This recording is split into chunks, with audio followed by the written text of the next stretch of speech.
Greetings to you wherever you are watching this. For those of you whom I have yet to meet in person, I'm Reverend Nicola Marsh, pastor here at Community UCC. And we see that people like you are watching our live stream each week. And because of this, we are excited to be embarking upon an experiment. And we need you. If you are engaging with us regularly, finding meaning in what we are about, we would like to extend a special invitation for you to be among the first CUCC digital disciples. For signing up for just $10 a month, you will receive a t-shirt with the new CUCC logo. And we are also exploring the idea of offering other content to those of you who are part of this new and growing area of digital ministry. Sign up to support us in this new way at cuccboulder.org/support by clicking on the yellow donate tab and noting you are a digital disciple in the instructions. Or as always, we welcome an old-fashioned check mailed to us at CUCC, P.O. Box 3646, Boulder, Colorado 80307. Thank you for being and building beloved community with us, and thank you for your gift, whatever it might be.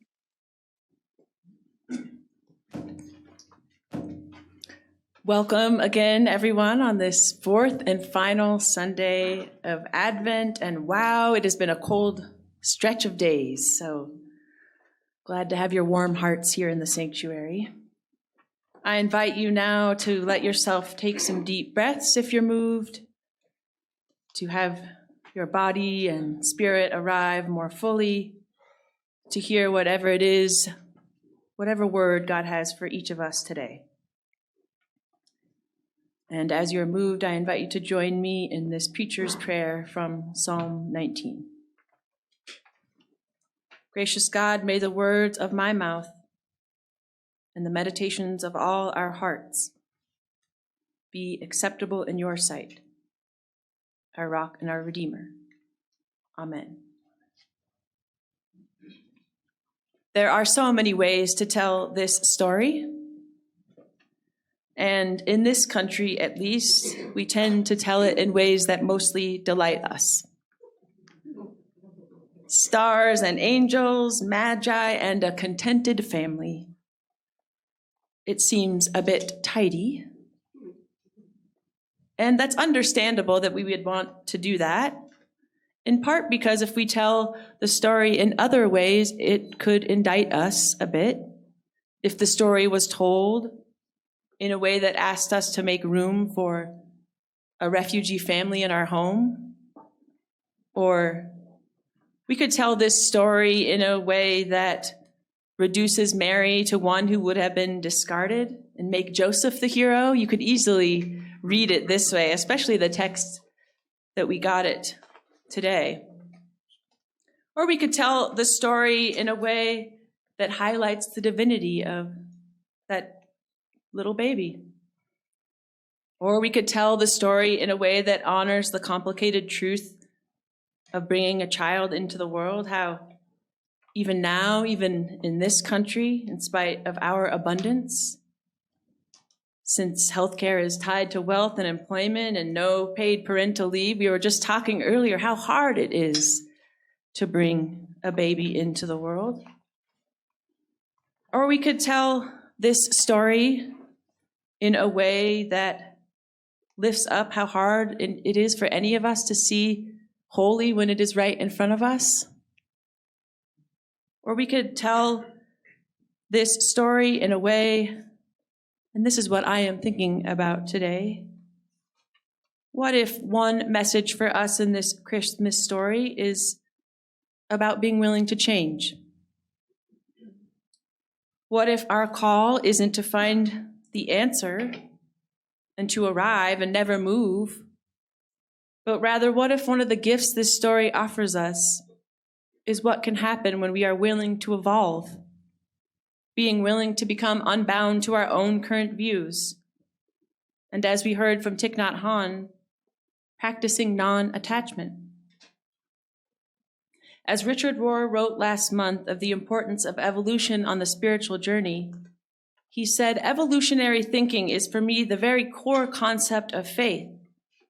where we trust that God alone steers this mysterious universe, where there is clearly much hidden from us and much still before us.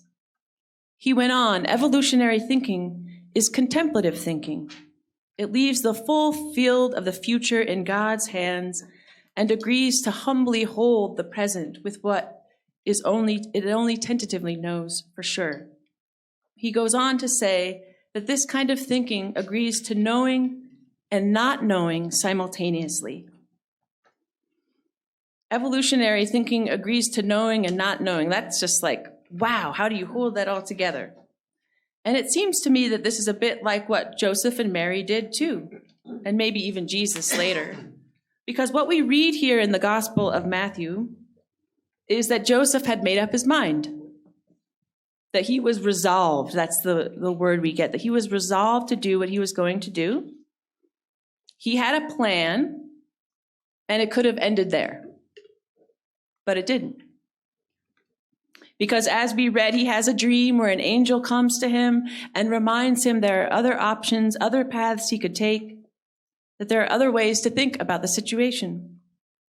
The angel tells him to leave his fear behind and to recognize the holy right in front of him. So what if faithfulness looks like being willing to evolve our thinking, being willing to become unbound to our current views, being willing to be unattached to our own way? What if good things come not from being resolved, but from being unresolved? Being willing to give space and make a place for pondering and prayer before we go right to the answer. What if that allows some room for wisdom? Wisdom to find us from our friends, in our dreams, in our interactions in the world? And I'm not sharing this today because I'm an expert at being unattached and being able to be evolved.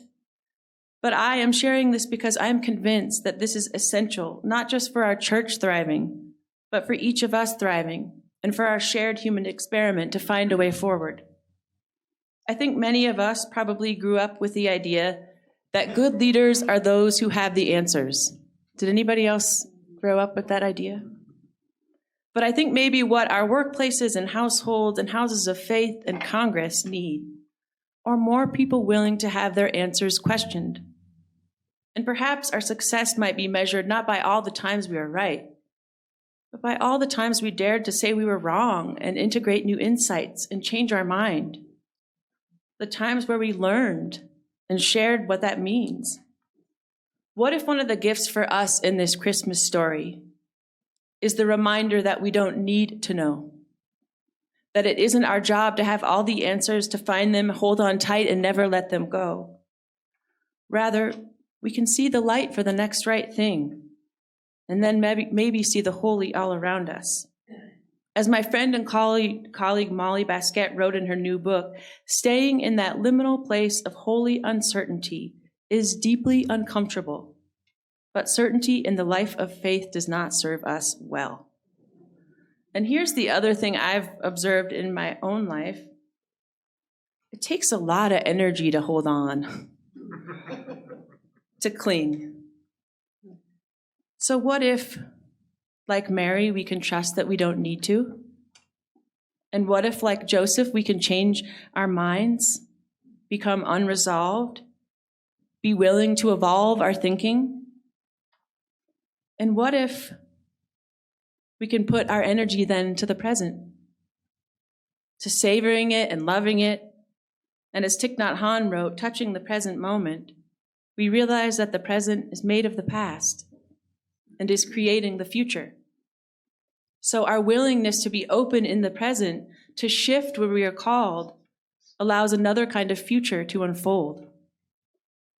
So, beloved of God, this week, when you are sold the lie that Christmas is a story about a perfect, tidy family with everything all wrapped up, you can remember that the Christmas story is also about not being afraid to change our minds, our hearts, and our hopes for what could be, so we might love what is.